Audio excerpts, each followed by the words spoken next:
y'all are all wondering why you came to see me today.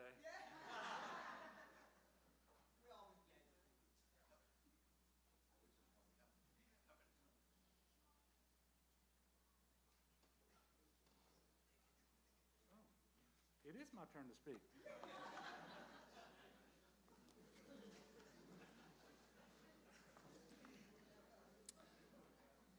So good afternoon, everyone. It's great to be here in St. Landry Parish, and it is certainly my honor to welcome Vice President Kamala Harris to the great state of Louisiana today and to Sunset, and Deputy Secretary of Commerce Don Graves as well. We've got our wonderful Congressman Troy Carter here. But this is about partnerships because we have people in government, we have people in the private sector, we have state legislators, local leaders who all made this possible. And you should know we just had some great conversations with various members of the community about the real struggles that people have had because of the lack of internet connection. And most especially, this was pronounced during the pandemic. And of course, we all knew that we had problems before the pandemic. But the digital divide, I think, was placed on all of our radar screens because of just how critical broadband is to everyday life now. And it offers so many opportunities to folks if you have it, but those opportunities are withheld for people who do not. And so that is why I'm extremely excited about the announcement by Vice President Harris. It's going to be transformative for our state's families, communities, and businesses, bringing direct access to educational, health care, and economic opportunities. So it's going to positively affect, for example, the single mother who currently rushes to the library after work to take an online management course, or the middle school student who may have to find a local McDonald's in order to do their homework online or take advantage of some resource that is only available online. The small business manager who waits 6 hours to process badly needed sale, or maybe they can't process them at all, as we heard a while ago from a local business owner, and they have to wait till the next day because the internet service is down. And if your customer didn't give you the right number, you know, it's tough. Or the grandparent with spotty service who rather than driving or traveling 40, 50 miles to a healthcare provider, they can do it through telehealth, but they can only do it if they have that internet service. So it's not just those people. Sometimes we forget that farmers very much need access to high-speed internet. So for example, in Acadia Parish, it's rice fields. Maybe it's soybean farmers in St. Landry Parish or crawfish farmers in Evangeline Parish. They rely on broadband to get the latest agricultural technology to increase crop yields and profits. Last week, I was at LSU to talk about an historic announcement about investing in cybersecurity research and training. Well, you don't have cybersecurity, you don't have research and training without the internet in the first instance. And so expanding this across the state of Louisiana is going to be incredibly important. And according to the Acadiana Planning Commission, over 20,000 households and 2,200 businesses in this area lack access to broadband. We think it's 471,000 people across the state of Louisiana today who don't have access to high-speed internet. And as a result of these unserved communities, they face limited opportunities, whether it's access to health care, education, economic competitiveness, you name it. So these grants, made possible by a unique public-private partnership of the Acadiana Planning Commission, parish leaders, community stakeholders, internet service providers, and certainly the Biden-Harris administration, will serve to connect the unconnected, bring digital inclusion and equity to our residents, and allow our rural communities to be competitive in the 21st century. And it actually aligns with work that we started before the pandemic. We had a rural revitalization initiative. We created the Office of Connectivity within the Louisiana Governor's Office. We had the Bell Commission. We have the Gumbo Act and so forth. But we couldn't do it at scale without the funding. And that's what we're here to celebrate today, is this grant opportunity. But I want you to know the American Rescue Plan has already put $177 million into Louisiana for this effort. The Infrastructure and Investment Job Act another $100 million already, and that's before the FCC maps later this fall, and we're going to get multiples of that. Congressman Troy Carter's here, and he's the only member of the House of Representatives from Louisiana who voted for the Infrastructure Investment and Jobs Act. And so I want to thank him very much. And I do want to thank Senator Cassidy as well for the work he did on that. So we're well on our way, and today is another big step in that direction. This announcement is evidence of what good government can do for our citizens when we work together and prioritize the needs of the American people. So thank you all, and God bless.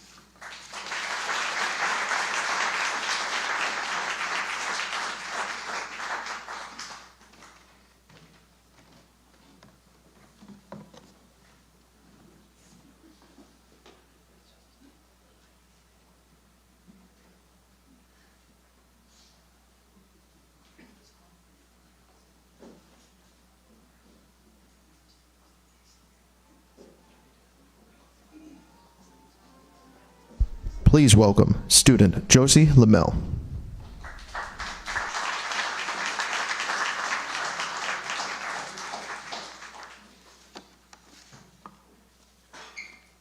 Good afternoon.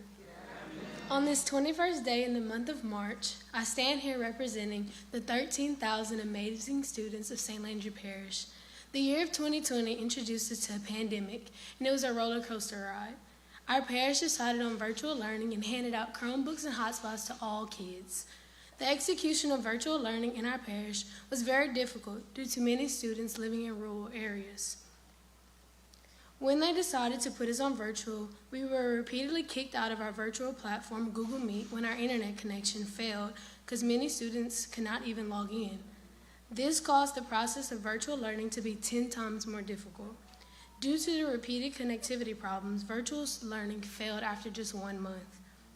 In addition, I'm also a dancer for 13 years. During the pandemic, our studio attempted to have virtual dance classes, but that also failed due to the fail of connectivity. Bringing better and affordable internet to the parish would benefit students greatly and help to ensure that all people have access to broadband capabilities. The presence of our Madam Vice President here today brings our area closer to our ultimate goal of reliable and affordable internet to all. On behalf of the students of St. Landry Parish, we thank you for this resource. Ladies and gentlemen, Madam Vice President Kamala Harris.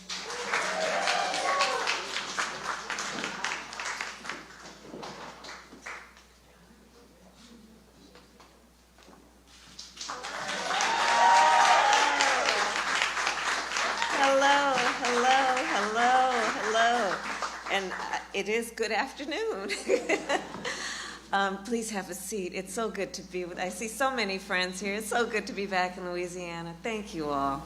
Thank you. And Josie, thank you for that introduction. She and I were speaking backstage. I have to tell you, I just love it when we see and have our young leaders participate, because they are what it's all about. And I see many of our young leaders in the room today. So this is a good day. And I do know that our future is bright when I see this incredible talent. So let me say this. This is an issue that Josie actually highlighted in terms of the importance of this.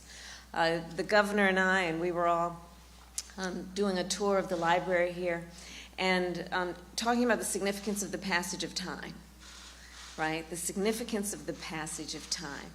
So when you think about it, there is great significance to the passage of time in terms of what we need to do to lay these wires, what we need to do to create these jobs.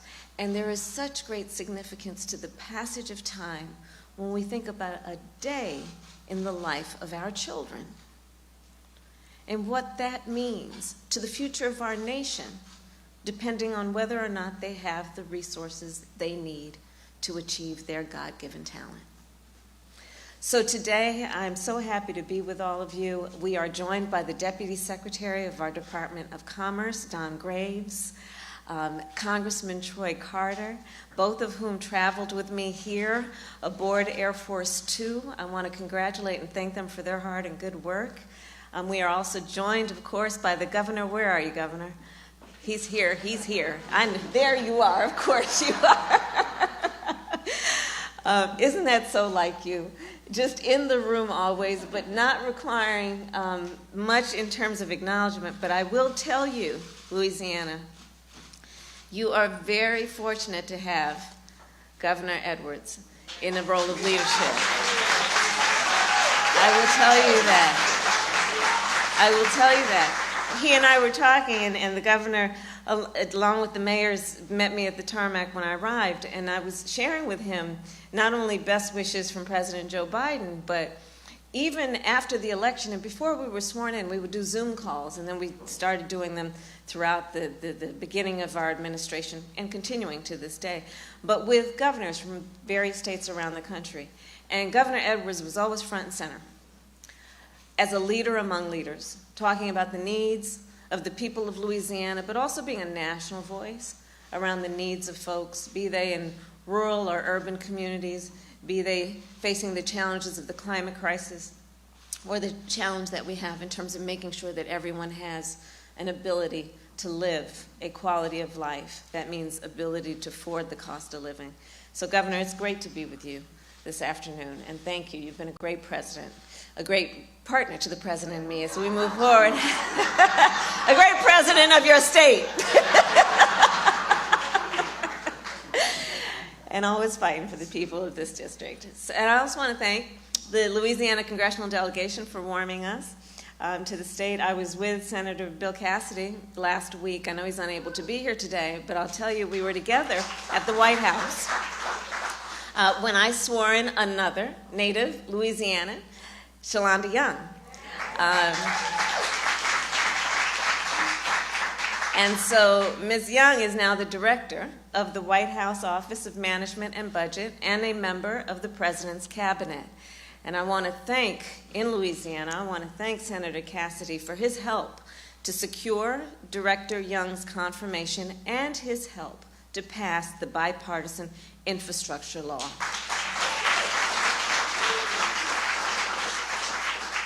And today I am proud to focus on how much we have all accomplished when we work together.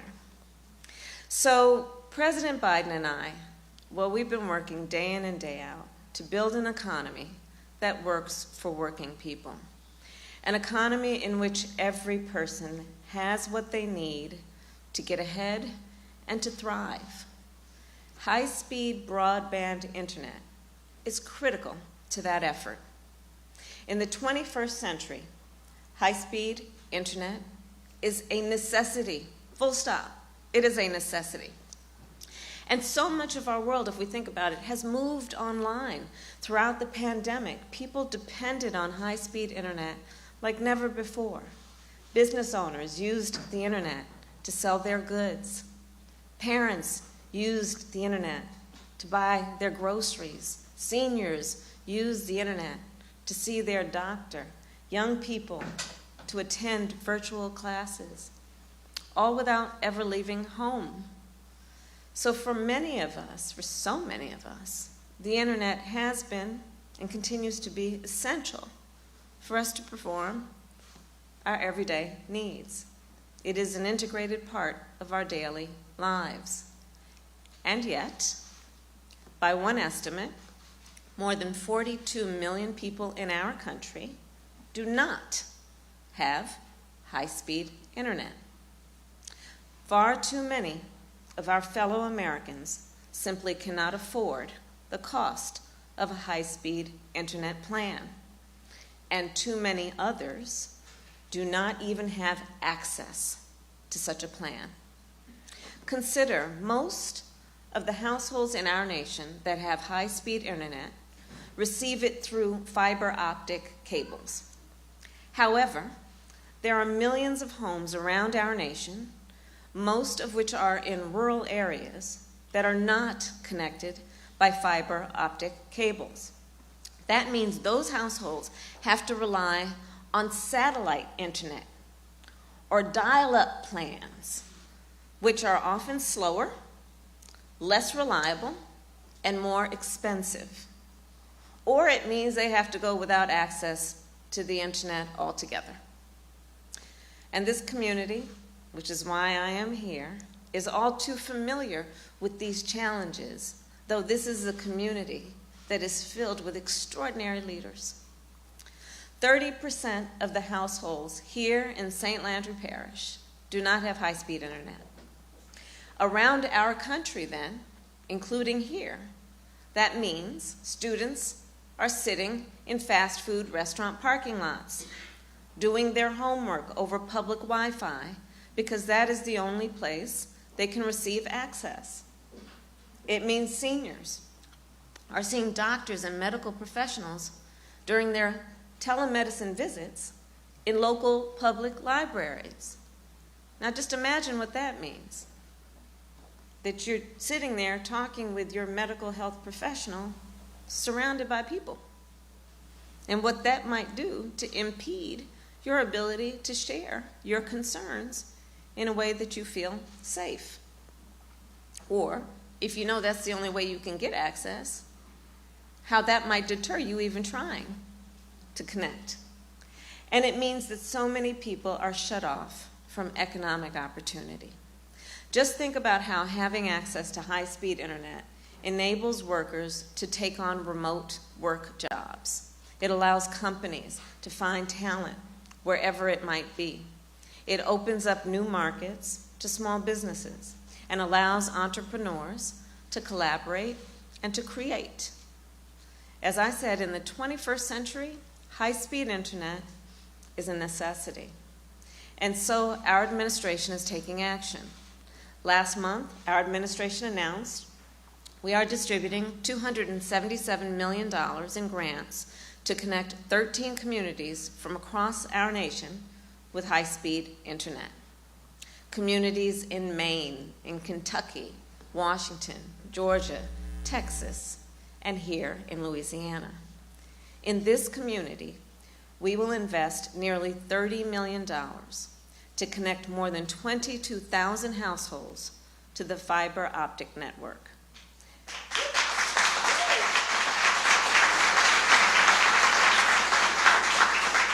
And our Commerce Department, led by Secretary Raimondo and represented here through the leadership of Deputy Secretary Graves, has done an outstanding job distributing this money to the places that need it the most.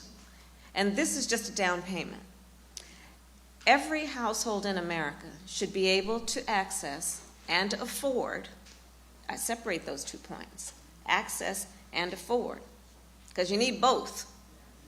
You need to lay down the fiber, but you also need to be able to pay for it and afford it. So these both are priorities for our administration.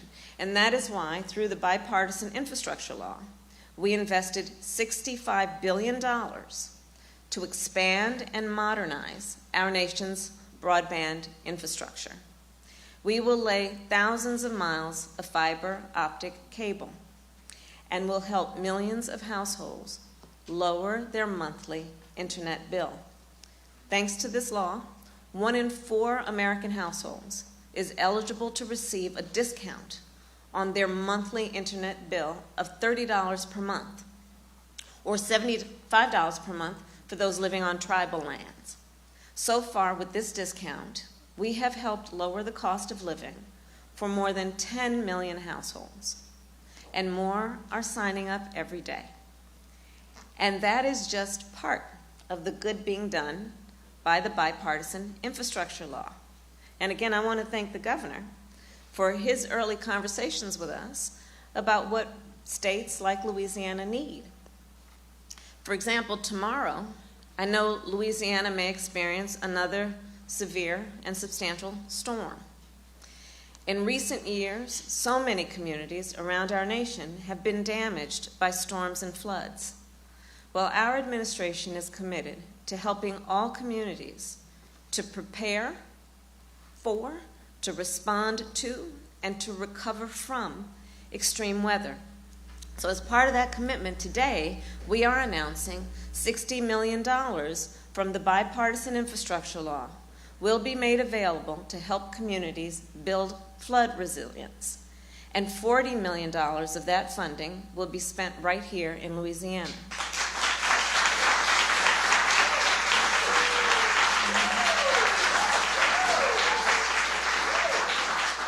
And we're clear. I see your enthusiasm about it because you're living here and you know, right? Resilience, this is about helping homeowners. This is about helping residents. It's about knowing something's going to come, and let's build up in a way that we can mitigate, so we can minimize, so we can lessen the harm that we know happens every time if we don't build up that resilience. But, you know, we want to build up the resilience, but then the states need the support to do that. And think about it, it's not only about the resilience for the families and the individuals, it's about the jobs that we're going to create to do that work. So the investments in high-speed internet that we celebrate today, along with what we will continue to do to expand our work around things like climate resilience with the bipartisan infrastructure law, will have a transformative impact on communities across our country. On the issue of internet, think about it. When we connect families and workers, students and small business owners, patients and health professionals, including mental health professionals, with high-speed internet, we connect folks to opportunity. We connect folks with the ability to improve their lives, to fight back against feelings and actual reality of being isolated, and instead to allow people to be connected with each other and with the services that they need. And think about the opportunity then. It includes all of that, which is about community and communication and connection, but also the opportunity to work and learn remotely, to see a doctor online, to buy groceries through an app, to deposit a check without having to visit the bank. In short, the opportunity to live healthier, happier, and more prosperous lives. This is what so much of our administration's work comes down to, fighting to make sure every person, no matter where they start, no matter how much money they have in their bank account, that they have the opportunity to succeed, to achieve their God-given potential, in particular when it comes to our children. So we are fighting to make sure that this opportunity extends to all people in our country, regardless of where they live.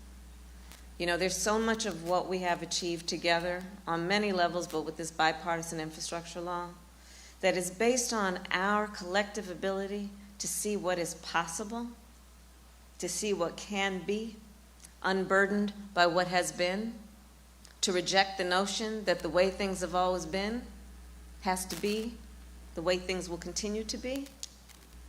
That's the work we are doing together. And as I said to the governor and the congressman, we can't do this work at the national level out of Washington, D.C., the president and I, we can't do this work were it not for you here in the community, in local government and state government, creating the foundation so that we can come in and say, Governor, here's a check.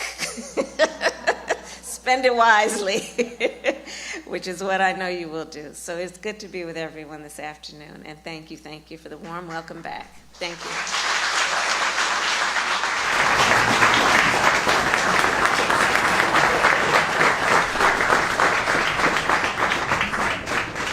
Please welcome